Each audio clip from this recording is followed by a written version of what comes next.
Welcome to the Life Junkie podcast.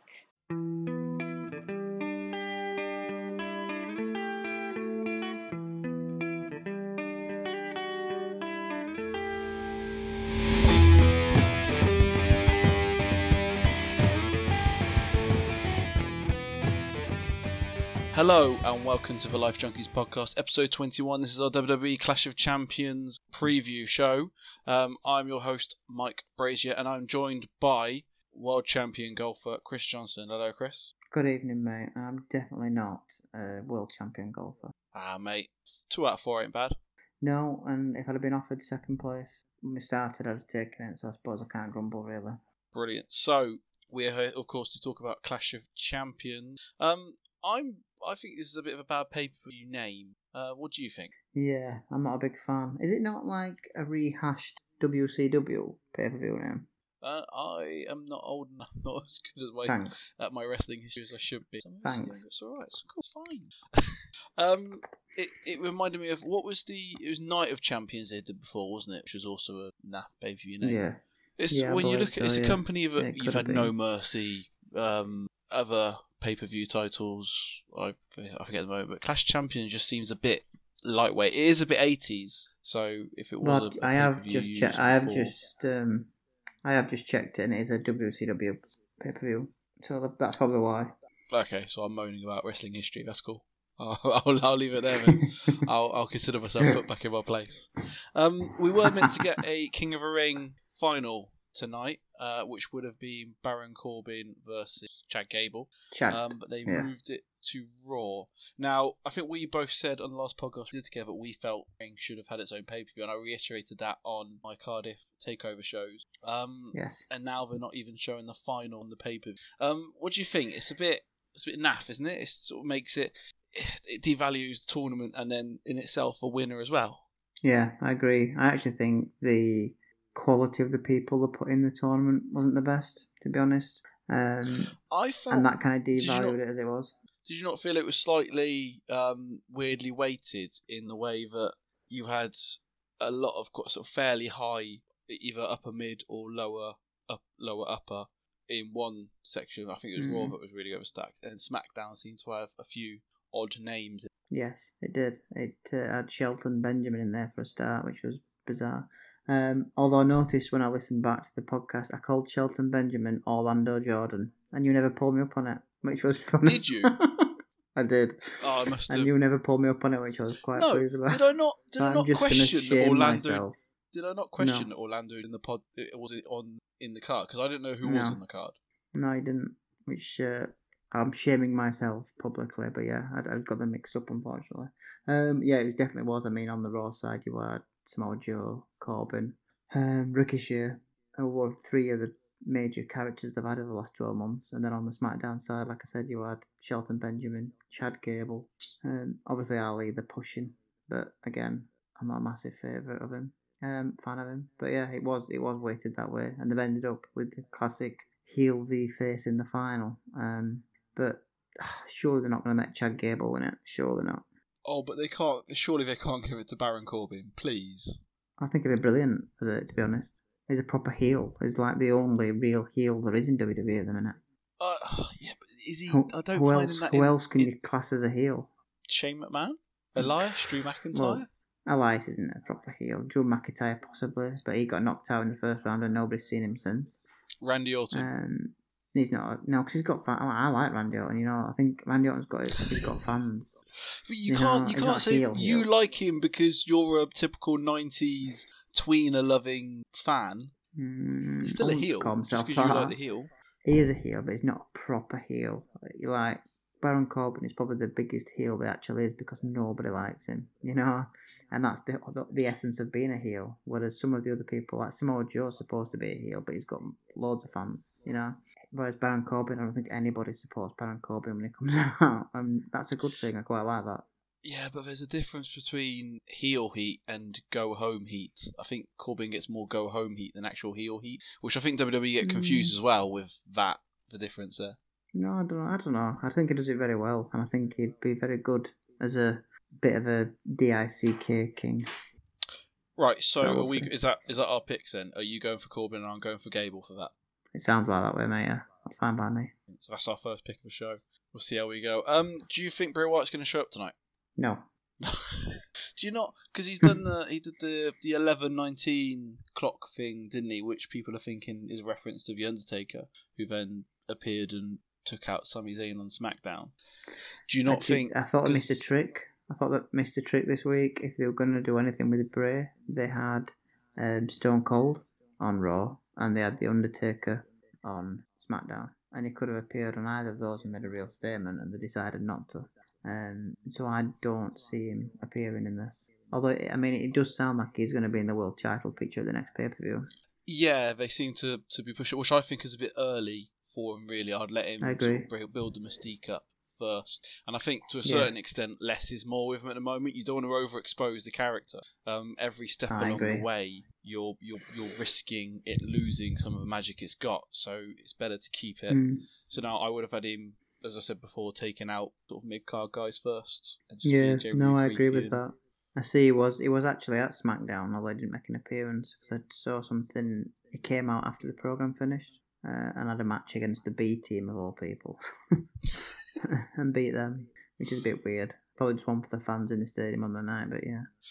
There's also a certain extent of ring rust, though, isn't there, to keep him fighting and to not get him ticking over. Yeah, because the last thing you want to do is have all this gimmickry around him, and then for him to get back in the ring and mess it up, basically. Yeah, true, very true. But no, I don't think he'll show up. Brilliant. I was hoping he's going to appear and attack Roman Reigns or something, or the winner of if you're going to put him in the Universal title picture, why not the winner of the Universal title match? Maybe, I don't know. I just don't see it. I think they should use him a bit sparingly. They'll probably bring him out on Raw, I'm guessing, because normally the first Monday Night Raw after the pay-per-view is setting up the next pay-per-view in 4 weeks' time. So if he's coming out, I would expect him to be on Raw. You know, it'd be quite good if he came out. If he came out as Bray Wyatt and just sat watching at ringside or something, that'd be quite cool. No, even did co-coms as Bray Wyatt, not as the Fiend. I think that would be a really clever idea for them to use Bray Wyatt more and sort of have the Fiend appear every now and then to attack someone or for the match or whatever. But no, Bray Wyatt comes out and is the friendly face of and he can come down and do the similar promos he's doing in the Firefly Funhouse. Yeah, no, I could go along with that. That'd be quite cool. Quickly to deviate away from the pay-per-view a little bit. Did you see the news about Chris Jericho losing the AEW title belt? Yeah, I saw a couple of little bits. He lost in a steakhouse or something, I think. And then I saw a lot of memes of him saying the word bubbly a lot, which is bizarre. I don't know what that's from, but yeah. In the same way that he got Stupid Idiot over, he's got a little bit of bubbly over. This is him doing it on the pay-per-view. He does videos of him, and he always talk about how he's going to win, and he goes, "Oh, I'm going to draw a little bit of a bubbly," and he does that, and that was the big video of him announcing. I think what happened was he went into a steakhouse after the title win, left the title and his bags in the limo, but then his bags, he picked up the wrong bags or something, so the limo driver went back to the airport to swap the bags, and when he came back, the title wasn't there. So it was eventually found by a man driving up the motorway, saw something in a cloth bag, stopped, and it's a title belt. It all sounds very odd, and I've got the feeling that something dodgy has gone on, because the police at some point thought maybe the limo company had thrown it or something, or God knows. Because he said, "Oh, it looked to me like maybe it'd been left on top of a limo, and the limo driven off, and it had fallen off." Set off. Yeah, it all sounds a bit. I don't know. Maybe someone took it and then they realised that they were doing something very stupid, and possibly. I don't know. Although, if it was a proper wrestling fan, American limo company. If you were a proper wrestling fan and you found it, you'd have just took it and never given it back, wouldn't you? Or no, surely as a proper wrestling fan, you'd want your name to be there, because surely, if you're the dude that gives the title back to that company, you're then getting tickets and looked after by them. True. Although to hold, even if it's very a brand new title like the AEW, you'd have a little photo first before you gave it back. Obviously, I've not actually watched the AEW pay-per-view. No, you know what? I don't like to pay for pay-per-views. I know it's in the name, but always got over here. Always got half of the year's paid free anyway on Sky Sports, and now I'm paying the network. No, I will catch out. I'll catch the shows on the comes. I don't know who they signed with, and see if it's worth going. But no, I haven't. Has anybody over here picked up NXT? No. No. But it's still going to affect us getting the show a day later. No. I saw that they're changing the WWE network as well. Aren't they? They're making it 3-tiered payments now. So they actually do it? Because they've been talking about this for a few years. Yeah, they're doing it, yeah. They're going to have a free level, a basic level, and a premium level. So is this the one where they're going to start bringing in the indie companies they've got affiliated with them? So, for example, over here they've got Progress and ICW in their sort of group, and they've been talking about having their content on the network in this tiered subscription. So have they confirmed that's going to happen yet, or...? They've not confirmed any of that. They've just said that they are looking into the 3 tiers, and that is going to happen. And basically, your free one will get some retro stuff, a bit of new stuff. Your main one will still get your pay-per-views, and then your premium will get extra content and bits and bats that nobody else will see. I think they're hoping they'll get... I mean, it must be a good racket what they've got anyway at £10 a month. There must be millions of people subscribed, so if they can get some people to pay £15 a month, they're 50% up. You know, if they turn around and said, you know, we're going to add these indie feds, and someone like Progress, who I really want to watch, I'm a big fan of Progress from what I've seen of them, from friends that have bought the shows and shown me stuff. I would more than happily pay an extra £5 a month to be able to watch Progress Wrestling on the WWE Network. Really? Oh, totally. Because it's some of it is really good.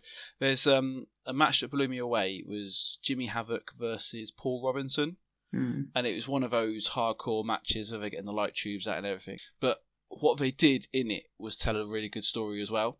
Yeah. And it's a story of Paul, because Havoc had been one of a champion, he'd been their longest reigning champion, and he lost it, and blah blah blah. Paul Robinson had been one of his lackeys in his faction basically, and Paul Robinson turned on him to get a title shot.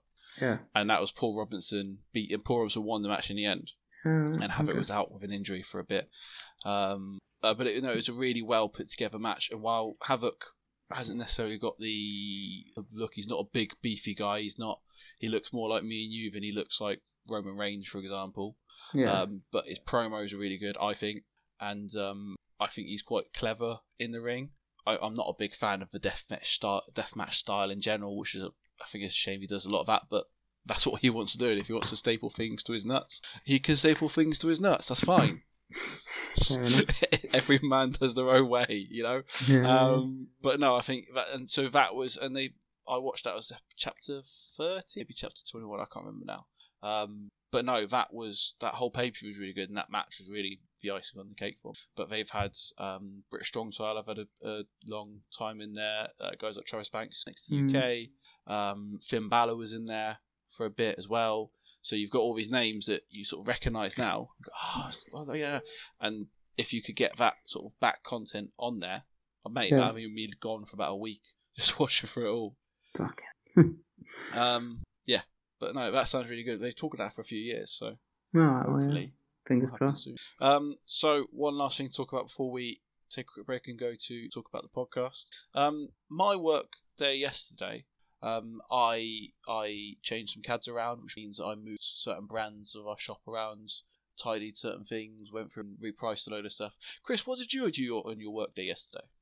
I spent the afternoon with Nigel de Jong and Vincent Kompany, and then did the Vincent Kompany's testimonial last night at the Etihad. It was only when you text me saying, "Oh, I'm late coming back for Etihad," because like we're recording a day late, so the podcast is going to be up a day late. Or if I say that, my Cardiff Takeover review still isn't up on SoundCloud. It was only up on YouTube 2 days ago. So I'm really, really bad at schedule, but which is going to be a good thing for uni. Yeah. But you texted me saying, I'm late getting back here, I'm going to make it. And I sat down, I turned the TV on, and it was just Sky Sports was on, and there was a replay of. That's when I realised it was on. So it wasn't really a big thing around here, but it must have been a really cool thing to do. What part were you filming? So we did.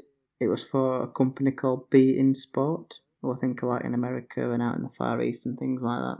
That's a Qatari group, isn't it? It is, yeah. Basically, Nigel de Jong plays out there now, but he's also one of their like TV pundits, a bit like Gavin Neville is over here. And we took him to meet, because they played together in Germany and against each other as kids, and then together at Man City. So basically Nigel interviewed Company and went through their memories. They both played in the famous game when they beat QPR to win the title, the Aguero game. So it was good, and it was just them talking about that kind of thing. And then went to the stadium and we got fans' reactions to Company leaving and what it meant to the club. And then just some stuff around the game last night.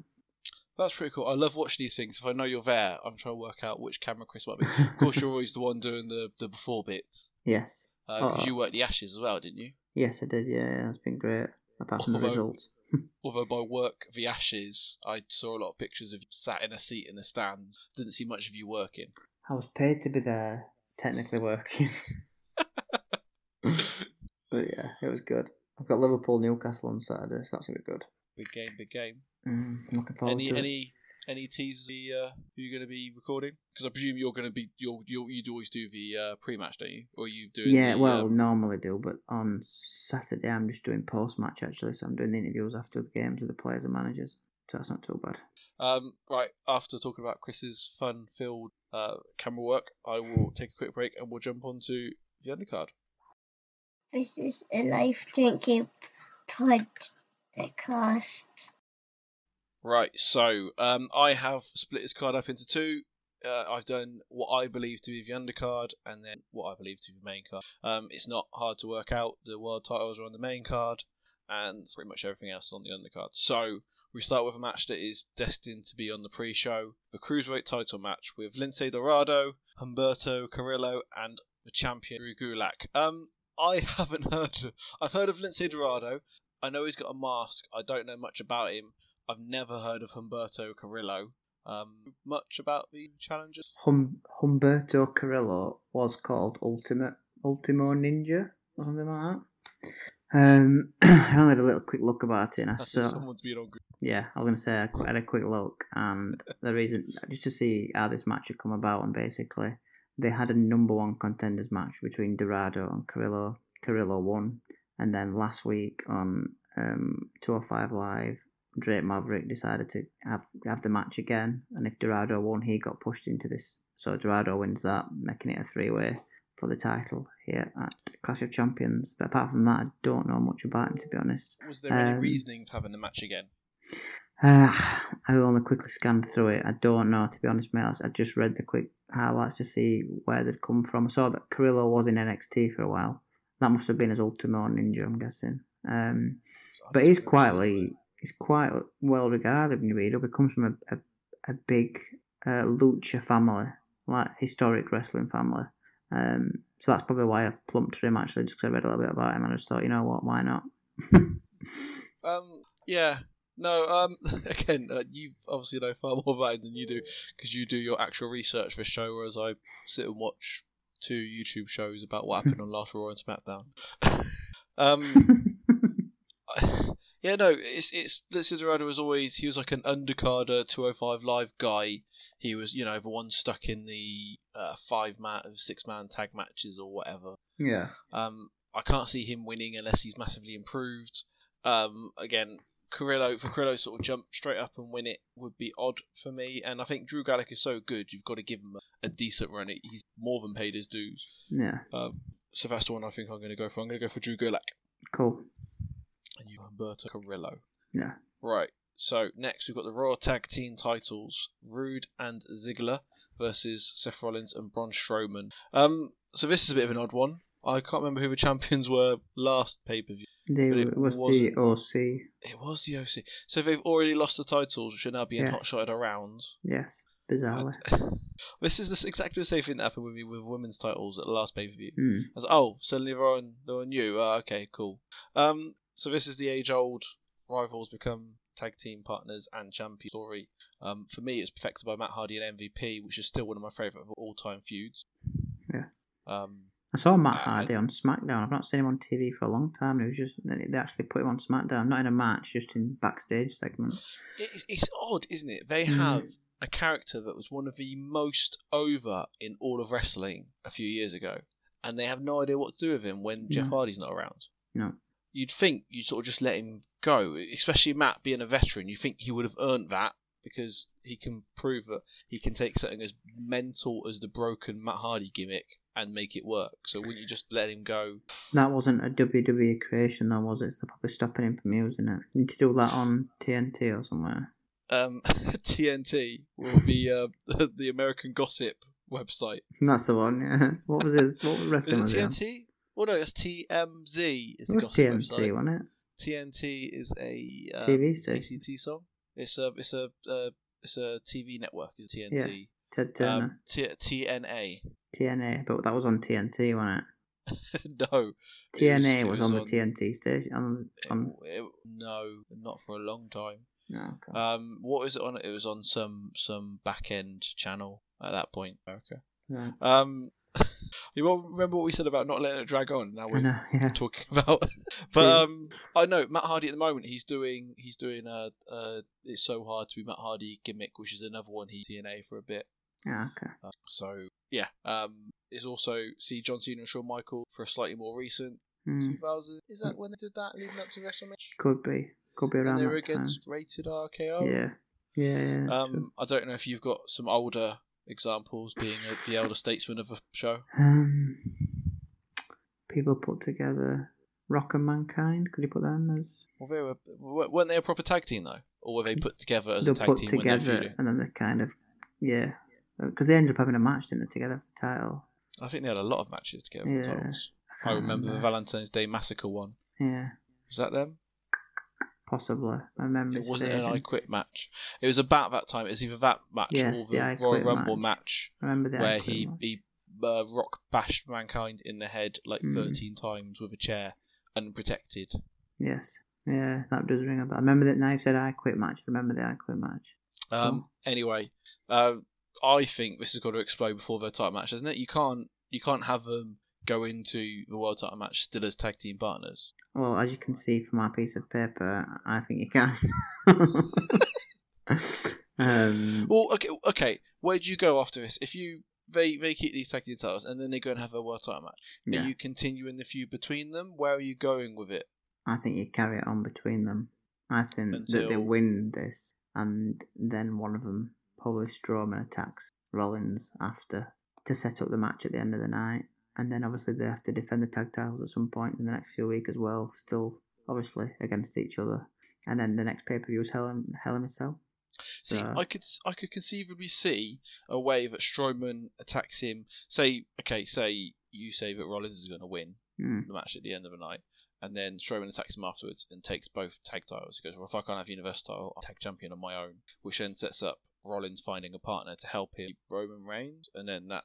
But I think it gets a bit convoluted I was going to there, say, yeah. and I think personally I'd rather just see a clean break. And with all the quality tag teams they have at their disposal, do you not want to give them back the title belt? I would give the title to a proper tag team, but bloody Robert Roode and Dolph Ziggler are not a proper tag team. Yeah, but giving it back to Roode and Ziggler gets it in the circulation. Yeah, but they're going to have to lose it again straight away, so then you're just hot-shotting it around. So if these win it, let's say Rollins and Strowman win it, and then say on Raw, because if they're going to kick off of the match, they could lose it to maybe Viking Warriors or Viking Raiders, Heavy Machinery. You know, there are tag teams. The tag titles can be switched on Raw. It's not like a world title. Yeah, no, I totally get that, but I don't know. Are they really going to let one of these teams beat Braun Strowman? Like, as we get in this crazy push. Yeah, but if he's still going to be in the heavyweight title picture, who knows? Let's say that Rollins wins Sunday night. It ends. They're not best friends anymore. They have to defend the tag titles. They'll come out, and Strowman could just walk off and leave him in the ring to get destroyed. They lose the tag titles. Well, that's what I think's going to happen tonight. Strowman walks off and leaves Rollins to get double teamed by Roode and Ziggler. Why is Roode constantly a tag team wrestler? There's too many wrestlers on the main roster for people now. But he's a great heel, which they haven't used him as a heel on his own at all. He's got a brilliant music. He's got the old Ric Flair inspired robe and all of that.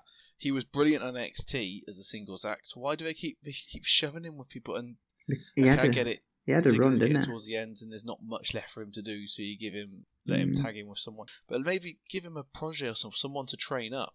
Well, they put him with Gable for a long time and gave him the tag team titles at one point, didn't they? I meant Ziggler. Give Ziggler someone to train up. Rude, there's so much more they can still do with him. I don't know. I'm not a massive fan. I think he's a bit one-dimensional. Never grabbed me. Has been anything other than average. That's the trouble. I don't know. I presume a lot of other people see that way. That's why they're not giving him another. Because when he came up, he was US champion, was he? Or Intercontinental US title champion? for a little bit. US title for a bit, and he had a bit of a run and stuff, but he never went anywhere. But they had him as a face, and I'm going to mention this a bit later on with Sasha Banks. But you get people that are naturally a face, or naturally, as well as people that do both.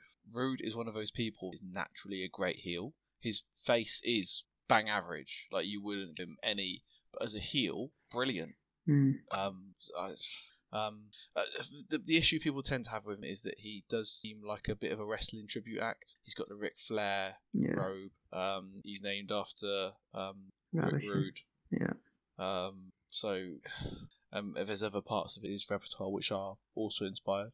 He's still a part of one of my favourite ever tag teams with Cowboy James Storm, which was Beer Money, which was brilliant. So he had a rich guy gimmick, and James Storm had a beer drinking cowboy gimmick who come down drinking. So they tag teamed and became Beer Money, and they became one of the biggest tag teams in TNA. Second best tag team in TNA behind the Motor City Machine Guns, Alex Shelley and Chris Sabin. So this is for me as a nerdy teenager watching WWE and Impact. Right, so I'm going for Rude and Ziggler to win this. You're going for Rollins and Strowman. Yes. Brilliant. So from Raw Tag Team titles to the SmackDown Tag Team titles, I've got the Revival versus New Day. So the Revival, who were the Raw champions not that long ago, now challenging for the SmackDown Tag Team titles, which all starts to get a bit confusing, doesn't it? I don't even know why they're challenging for this or how this has come about. It's like they've gone, we need to give the New Day match on a pay-per-view, so put the Revival in there. The Usos are having some time off, so put the Revival in. But it's the Revival are a really good team. New Day are a really good team. Unlike the Raw Tag Team title situation, these are two brilliant teams in it who could could give you a brilliant match. They could have a decent storyline with. Especially, you could do something brilliant. And again, they might have done this. I haven't been watching, and I haven't seen anything said. Even my catch-up videos that I watch.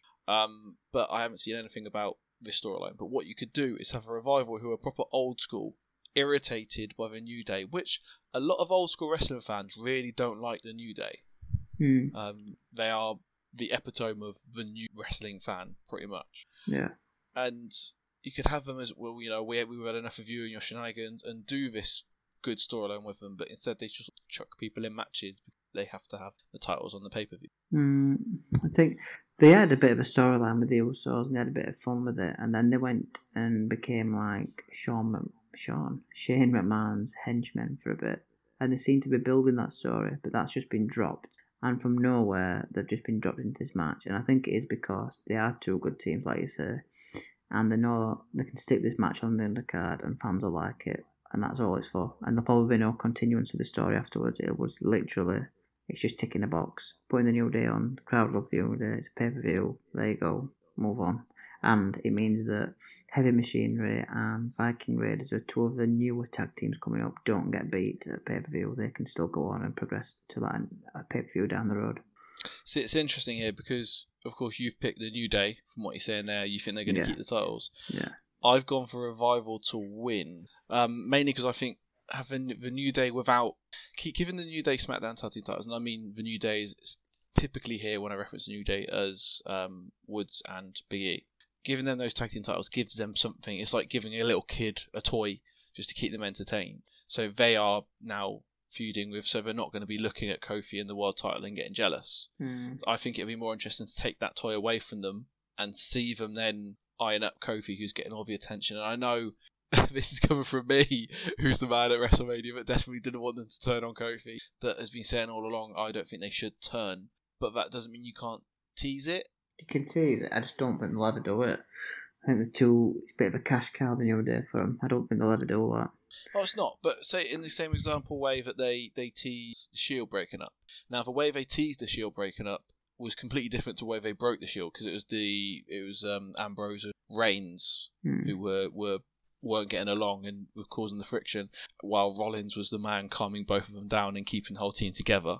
And then in the end, that was forgotten for a bit while they're feuding with Evolution, and then in the end it was Rollins that turned on the both of them, which they could have done. So they could have tied that in. I was fed up of looking after you guys, but sometimes the tease is just as interesting as the breakup. And you don't have to break up every time you do a tease, because if you break up every time you do a tease, then it's not a tease.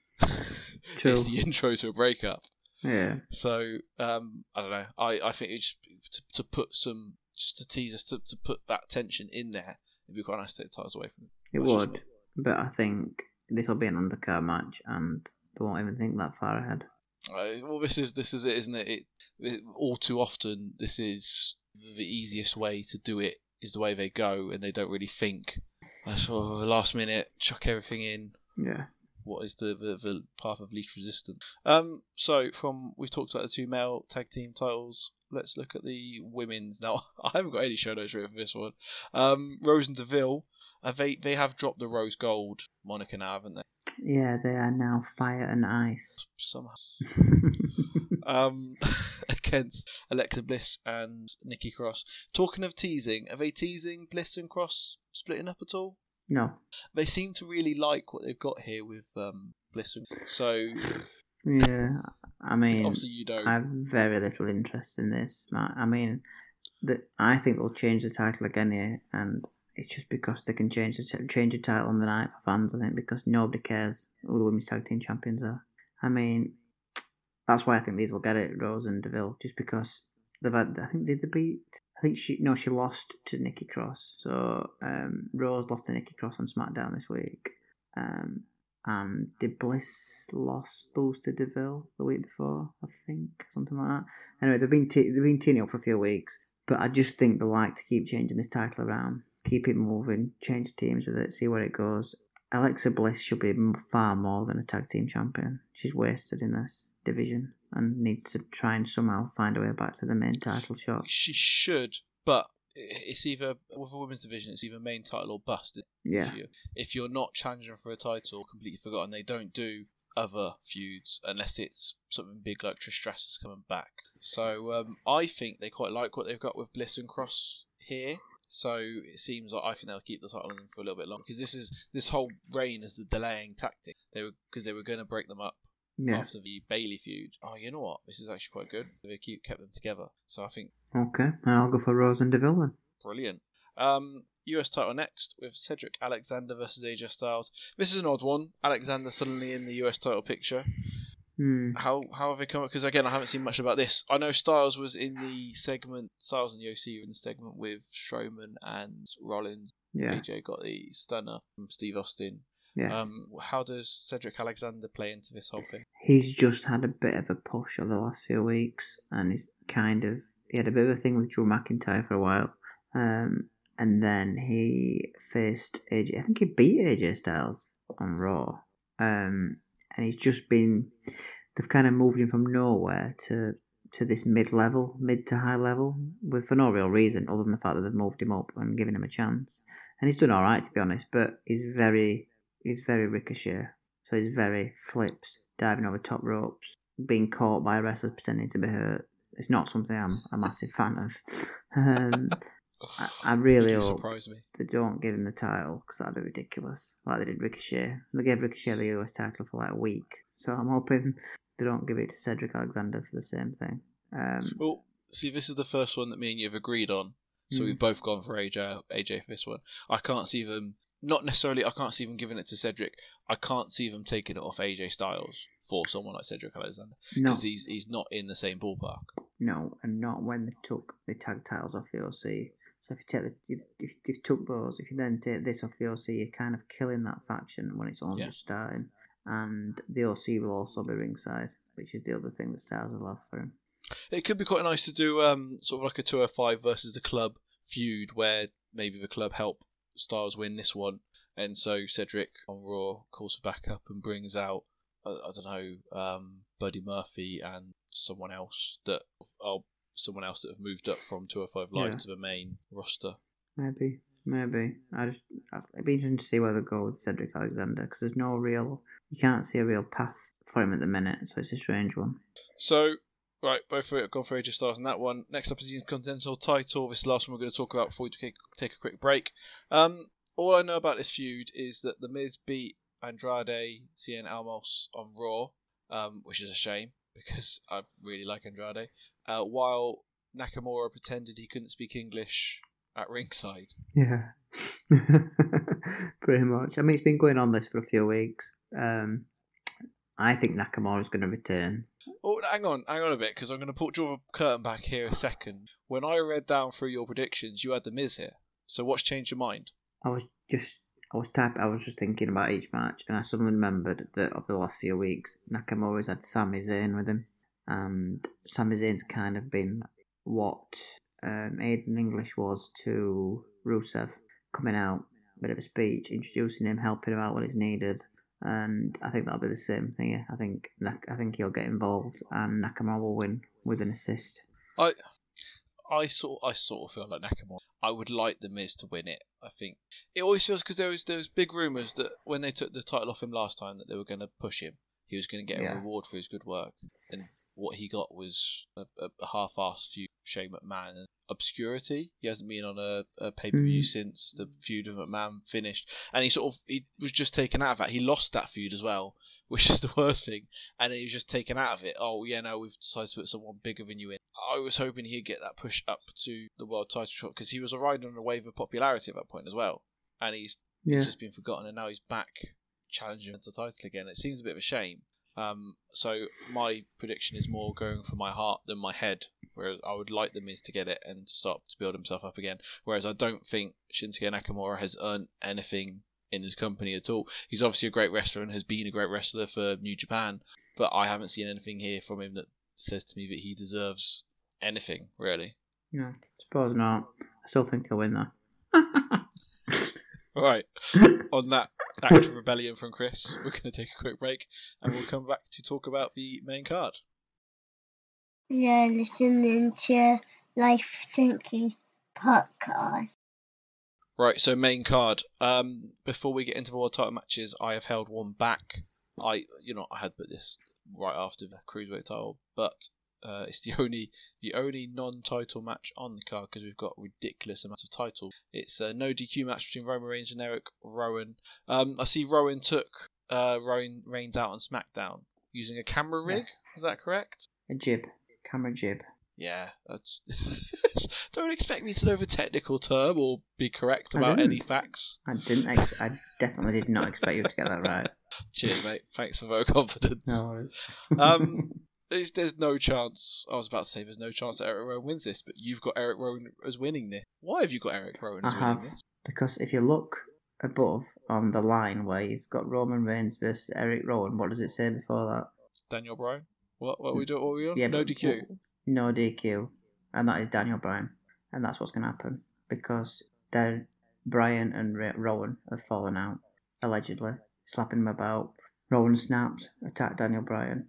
I still think the whole thing is a massive Daniel Bryan v Roman Reigns build up, and Daniel Bryan will come out and it'll look like he's going to be going at Rowan, and he'll not. Will turn and they'll both kick 10 bells out of Roman Reigns, and that's how he'll win.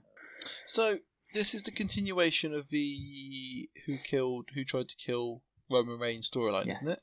Yes. Because that was first of all it was a forklift malfunction, and then it became Buddy Murphy fingering Eric Rowan, and then Eric Rowan got the fact that it wasn't him, and then they had some dude that looked like Eric Rowan brought in, and he was presented as the man that did it. Is it looking like it's Eric Rowan and Bryan that have done this, or is basically they've shown a camera angle where you can see that one set of speakers falls, and then on the other side, pushing the second set, is Eric Rowan and walks off. So Daniel Bryan kicked off at this point and said he knew nothing about it. Started slapping Rowan about, saying he hates liars, he hates liars. A week later, Rowan snaps, puts Daniel Bryan through a table. Not seen Daniel Bryan since. Then Rowan attacks Reigns this week. Beats 10 bells out of him, like I said, hits him with the camera jib. I still think it's a long way around to get to Bryan v Reigns somewhere, probably at Hell in a Cell or somewhere like that. Who wins in Bryan versus Reigns? WWE will let Roman Reigns win. That's why he'll take a defeat here, I think, to get the big win against Daniel Bryan in the Hell in a Cell, maybe. That's quite interesting. It's I don't know. It just seems that they've messed it up a little bit. It just seems to be quite elongated. But sometimes I complain that they don't put enough time into storylines. And for a long time on SmackDown, it looked like they were just going to say, "Oh, look, it's Daniel Bryan" straight away. And instead, they've gone this long way around, and they've got another pay-per-view match that Bryan's not involved in. So to me, it would actually be quite a good story for Bryan to come out, and then it finally is all revealed, and we go into the next 4 weeks building up this match. I totally get that, but I felt it lost its steam somewhere around the Buddy Murphy fingering Eric Rowan for it, and then the reveal of the Eric Rowan looking like it all just lost its way a little bit, and fans lost interest. I don't know. I've quite enjoyed it. I think it's been decent. I'm hoping that what I've said is going to happen, to be honest, and that is the match we're going to get to, because I think that'll be a really good match. Whereas this one is just going to be probably 8-9 minute beat up, and then hopefully Daniel Bryan comes out and the story moves on. Fair enough. So I've gone for Reigns, of course, obviously on that, and you've gone for Eric Rowan. SmackDown Women's title. So I'll go through the women's titles first, because they are interlinked. We've got Charlotte Flair versus Bayley, the champion. I find it quite interesting that we've both gone for Bayley, because Flair is, of course, the woman of the women's division. She's Flair's daughter. Yes. And she was the one that was granted the win against Trish Stratus, as she took the mantle of greatest women ever from her. Wasn't that what they were both saying? Yeah, basically. So, yeah. How come we both gone for Bayley then? What? Because, well, two reasons. One, you always say that Vince McMahon doesn't like people to win in the hometown, and is it not in her hometown? It's in Charlotte, isn't it? Is that not why she's called hometown? Charlotte? Is that not why it's Probably. She's called Charlotte. I've always presumed that. Flair's from Charlotte. I don't know if she is from Charlotte. So I think it's classed as her hometown, it's that. And I would have always gone for Charlotte had they not done the recent turn with Bayley. And now it kind of looks like maybe they're going for a Bayley Banks double championship thing. So, do you think that Ric Flair suing WWE might play into that a little bit? Possibly. Have you heard about this? No, I haven't actually. So he is suing WWE because of the Becky Lynch The Man shirt. He's filed a trademark for it earlier in the year, and he's suing them. Because he's the man. Because he's the man, and to beat the man, because he is the man thing. It all seems very silly, especially as he stole the Nature Boy name from, was it Buddy Rogers? I didn't know that either, man. So, it's a remarkably selfish thing to do, because we know that WWE are going to... Apparently, there was some conversation with Triple H, said, look, I can't help you, we can't give you anything. Yeah. And he put something like, it seems like WWE have lost respect for me, or something along those lines. And he has publicly come out and said he's suing them and he's not happy about the whole... It seems more than like a respect thing of you should have asked me. She's been the man for a while now. It's not like this is a brand new thing. It's also not like you can conflate the two. He said he's received a lot of negative comments since she started being the man. But I presume stuff like this would be, could you mistake that for a Ric Flair t-shirt? Probably couldn't. Could you mistake Becky Lynch for Ric Flair? No, you couldn't. No. I think some lawyers had a word in his ear, to be honest, and said, I can give you a few $1 million if you do this. Well, that's what it sounds like. It's probably not his own idea. So I listened to the Jim Cornette podcast today. I know you're also a listener, or you were a listener, I don't know if you're still listening to it. But he seemed to say that he is the one that turned Ric Flair onto it. Oh, brilliant. Because he seems fairly confident in the idea of Ric Flair getting something, but I don't know. It seems a bit a bit far away from his gimmick to be real, and also in wrestling, this happens a lot. People share gimmicks. There's only so many wrestling gimmicks to go around. I mean, away from that, I would like Charlotte to win it. Only because she's probably what she is. She's the greatest female wrestler of all time. And she should be the champion, because she's the best out there is now, wrestling-wise. And she's the best mic skills. She is from Charlotte. I've just double-checked it. She's born in Charlotte. alumni of North Carolina State University. So it would be great if they gave her the title, but if they gave her the title, she should keep it for like 12 months. And just because to be what she is, just the best there is, you know. It's normally me saying people should have a title for a year to give Yeah, it but you prestige. always pick stupid people like Bailey. And I'm saying that, and Bailey's average compared to Charlotte. The fact that Bailey's going to win this makes me sick. I heard a really good idea the other day, which was the idea of Bailey becoming in the same vein of Bret Hart when he was a heel in America but a face in Canada. If you do it with Bailey, where she is a heel to adults and a face to kids. Mm. So essentially, she comes out and says, "All the adults are all too negative. I'll always be here for the kids." And she does, and she plays up this kiddie stick, winds up the adult fans, and then the kids love her and they buy her merch. And she keeps making money, blah blah blah. But she can also be, The trouble is, booed by she's them. average.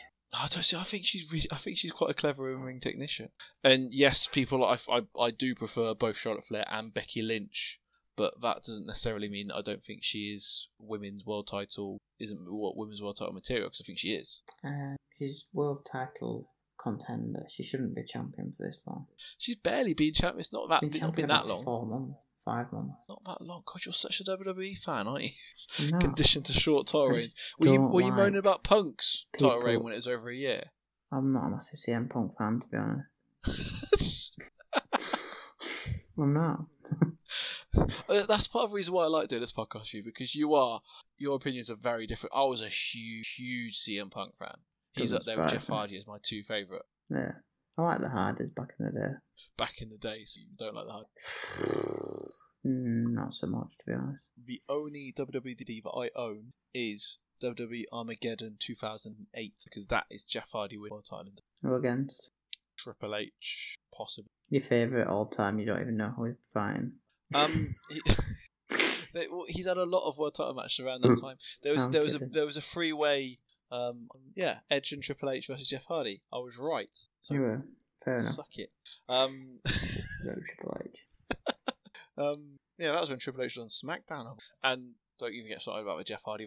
That was. But we're not talking about them. Well, we were talking about Charlotte Flair and Bailey, and Yes. dislike of. I've changed my mind. I'm going Charlotte because I don't like Bailey. In the middle of a show, you've got to change your mind because you don't like Bailey. Yeah, I am. Brilliant. You forget just how you wouldn't have known just how over Bailey was in NXT. She was massive, and I know NXT is a small portion of the crowd of the wrestling fans, but Yes. she was so like ridiculous levels of over. I've never seen another woman over. And when she first came onto the main card, when she came out in that pay-per-view for the tag match with Sasha Banks, she was over there. The fans loved her, and they've she messed her up killed since it. then. WWE have booked her really badly. Well, I just can't get on with her, mate. Honestly, I'm sick of seeing her. So I'm going for Bailey. You're going for Charlotte for that one. Yes. So Bailey's tag team partner Sasha Banks is challenging Becky Lynch for the Raw Women's title. I'm really looking forward to seeing the proper heel, the boss Sasha Banks coming back, because we haven't seen her on the main. No, we haven't. I want to know who you're picking for this match, given what you've written. I haven't. I've still got Bailey.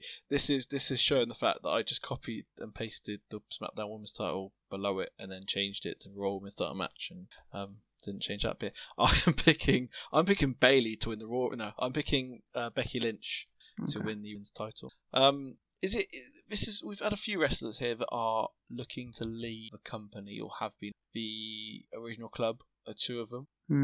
Revival, another two. Sasha Banks is another one. Sasha Banks, who actually took herself off TV for a while, and I have no reason to not believe that was legit. That was very much a Neville style. I'm taking my ball and going home until you release me. Yeah. Now the problem with that with the WWE contract is, well, technically they can do it because they are contractors. They also, WWE can freeze their contracts while they are doing it, so technically they could keep you on for an indefinite period of time. Oh, okay. Neville, in the end, they granted him because they realised they weren't going to get him back. Yeah. Banks, obviously, they've managed to convince to come back, but it still took Pac a year, over a year, I think, to get his over a year. Crazy. It was crazy. is you look how over he is and how good he is in the ring as well. He transformed into what I could have seen as a world title contender, and then they threw him away because they wanted to push Enzo Amore. Enzo Amore. I know. So I've gone for Becky Lynch. You've gone for Sasha Banks on this one. Any reason why you've gone for Sasha Banks? Bit of interference. Bayley loses her title earlier in the night. Comes out here and helps her and wins this one. You've just made that up on the spot then. I have, She yeah. went for Bayley to win the first. Literally, just done that. I'll be honest, I did find it odd that you'd gone for both Bayley and Banks winning. I didn't think they'd be brave enough to do that. I just really want Charlotte to win that title, so I'm just trying to think of ways what else I could do. I think Banks wins this title in the end. I think she's the one to take it off Becky Lynch, but I don't think she's taking it off her now. I'm just bored of Becky. I'm so bored of her. It's like, it's the same thing every week. Every single week. You hate everything that is good and pure in this world.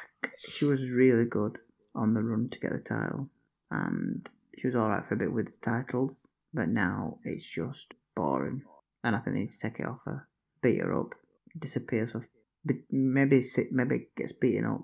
You don't see her again for 6-7 weeks, and then when she does come back, she gets the pop again. Because I think even the pop in the arena is dying off a bit now. When you watch it, it's nowhere near the heat she got before. But it's always going to happen. You're always going to get that overexposure. We haven't got the same fans we had for the glory days of the Attitude Era, where the fans every night were rabid and desperate to see everyone. It's a completely different fan base now. It is. Oh yeah, it is. I understand that, but I just need to freshen her up a bit. Yeah, no, I can understand that. I don't think they do it straight away. No, I mean, it's a bit of a punt from me. I'm just hoping that they might do. We'll see, but I'm still going to stick with Sasha. So, WWE title match, Randy Orton versus Kofi Kingston. I am really disappointed this is a singles match. I said in our last show together that what they did was a brilliant way of building to a gimmick match, naturally building towards a gimmick match, and they've given us just another singles match. I thought you could have at least done it no countouts or false count anywhere or something along those lines, but no, it's just another singles match. I've put Randy Orton as winner on our predictions, but even you say that, then I was just wondering if they do build it up again and they get counted out again, and then in the next pay-per-view it's in a cage. So they'll have 2 pay-per-view fights. They both ended in count out, no winner. So this time say, right, you're in the cage. That would be quite good. I like the idea of going for a falls count anywhere or no DQ style match because of their last great encounter was in a falls count anywhere no disqualification match. So that's the route I would have gone. But I'm talking again back 10 years ago. It just feels a bit tame, and we've got one no DQ match on this entire card, and then nothing else. It's all just title match overload. So it'd be nice just to have something else. It's called Clash of different. Champions. And we've also got both Orton and Kofi Kingston are 2 really good hardcore wrestlers, and so you'd think you'd take advantage of that. And I know Kofi hasn't got stretched earlobes for Orton to shove screwdrivers or whatever else in, but yeah. The Orton character has that sadistic side to him, which is always great for matches like that. And Kofi has that high-flying daredevil edge to him. And I would have finished it with him jumping off, taking Orton out for a table, which I think they did on SmackDown. Yes, they did. That's how it ended. Yeah. No, have you got anything else to say? Do you want to moan about Kofi Kingston for a bit? I'd love to be honest. I tell you what, mate. Just go back, cut out the bits what I've just said about Becky Lynch and just put it in this part here. Because it's the exact same. Boring. Same thing. Every week. Get the title off him. Make him disappear. Back to the New Day. Disappear. Done. It's just killing me seeing him every week on the programme. It's so monotonous. It comes out, same stuff every single week. I'm holding out for Randy Orton win, to be honest. I know, don't cry. I know he's your friend. I know he's your favourite, but I've had enough. I think we're coming to the end of a Kofi Kingston reign as well. But I don't want him to lose it to Randy Orton. I think he moves on and you choose someone else to sort of step up and take the title from him. I don't know who. Maybe the future. No, you can't do future King of Ring because that's probably going to be Chad Gable. It's either Gable or Corbin. Both of them are not nice prospects for the next champion. They cannot give King of the Ring to Gable. You cannot have Rollins, Lynch, Bailey, Kofi, and the King of the Ring all faces. It's just terrible. Happy Tree Friends. Terrible. Ugh, honestly, awful. Come on, Randy, that's what I'm saying. Oh, you're so naughty. You really are. Right, so I think it's quite clear who we've gone for that. We've gone for the same people we've gone last time they two wrestled, which is I've gone for Kofi Kingston. It was a draw last time. Yeah, but as in we've gone for the same people we went for last time. Yeah. No, I meant it was a draw between me and you. Oh, the last... But anyway. Universal title. Our last match left to talk about. Braun Strowman versus Seth Rollins. Versus Seth Rollins, the Universal Champ. The man's man. Yes. So we talked about these two a little bit earlier on in the show. You think they're walking into this match with the tag team title belts. I think they're not. Yes. We've also gone for two different winners here. We have. I think Seth retains because I don't think Vince is keen on swapping his main title around that quickly. Yes, I agree to a certain extent. The reason I've gone for Braun is the thing is with Seth is he is definitely the company man. He is far more than Reigns is. He is the new John Cena. He is the face of a company, being particularly loud in defending the company on Twitter in the recent months. He is obviously Vince's boy to the extreme, and they like him, which is why he keeps getting title shots. Even though his last few reigns have been quite boring. Braun Strowman Very boring. is in desperate need of something to shake him up. He's a multiple-time world champion while never have been in a tag team. He's been this monster, but after a while you need that win. It's not like someone like The Fiend who doesn't need that, or The Undertaker who after a while didn't need that because he was a show. He was a spectacle himself. Strowman hasn't quite got that yet, and he needs that world title to push him up. This is as good a time as any to just give it to him. It will shock the fans, I think, and he'll get. And he can hold that. Give it to him for a year. I know, I've just joked about me always saying give it to him for a year. Give it to him for a year. Make him unstoppable. Make him beat everyone in his way. Give him the Brock Lesnar push. Have him beat Brock Lesnar. Have Brock Lesnar come back, challenge him at a big pay-per-view, and have him beat him. Brock's not losing when he comes back. He's just lost to Seth. He's took long in the can. He said, I'll lose then. But he's going away for 3 months. Man. He's a monster. He is the one that's going to be all in front of him. Then have your next babyface beat him. By the way, through this you're turning Braun pure heel. He is destroying your favourites. He is beating up everyone. And then finally someone wins him and they are over. Where's Seth during all this? Who cares? Great planning. Great planning. Seth for me would drop down. He could be a challenge for a little bit, but he is more than good enough on the mic to hold his own in a different. He has various. You don't have to just be challenging for world title to be in a big feud, to be in the upper card. No, you don't. But I just don't. Like I said at the beginning, I don't see him taking the title off him so quickly. I really don't. I just think if there's going to be a world title change, it's going to be Randy Orton. I just think they can keep this. We already know that it looks very, very much like Hell in a Cell is Strowman v Rollins again. So to me, you wouldn't swap the title now. If you're going to swap it, you'd wait until then. I agree with you to a certain extent. But I would like to say I am in the same wave to see Charlotte Flair beat Bayley. I want Braun Strowman to beat Seth Rollins. But that's just what a normal person would want, not a 9-year-old girl from Tennessee. I resent that. I haven't been a 9-year-old girl from Tennessee for 21 years. I told you that in confidence, Chris. Right, are we done? You've lost the accent. I think so, mate. I think, to be honest, tonight, we've gone nearly opposite on every match, bar AJ Styles. Yeah, we have. So it's nice to disagree. As I said earlier, it's a good thing about having you as a co-host is that you do disagree with me on a lot of things, and we can bicker.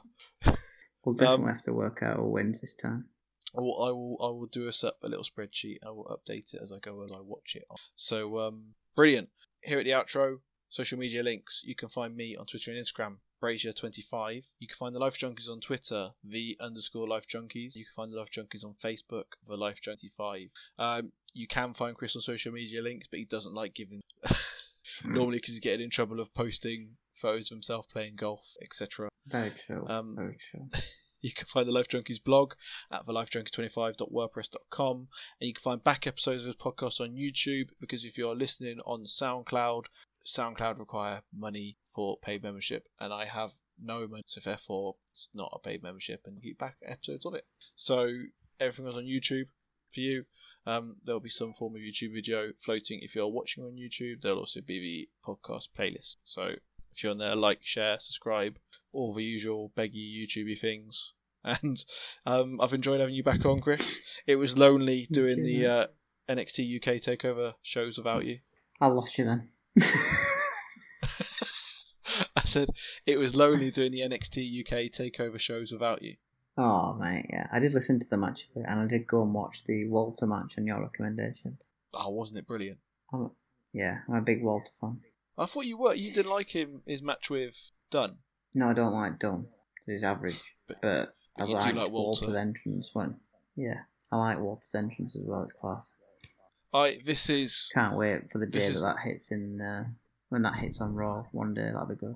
With that classical music vibe to it. You do like your big beefy boys though, don't you? It has been said in the past, yeah. Brilliant. Thanks for coming on. Hopefully I'll be able to find a hole in your schedule next week for you to come on and face the music when I beat you. Cool. Alright, mate. Thank you very much. Alright. Good night and goodbye.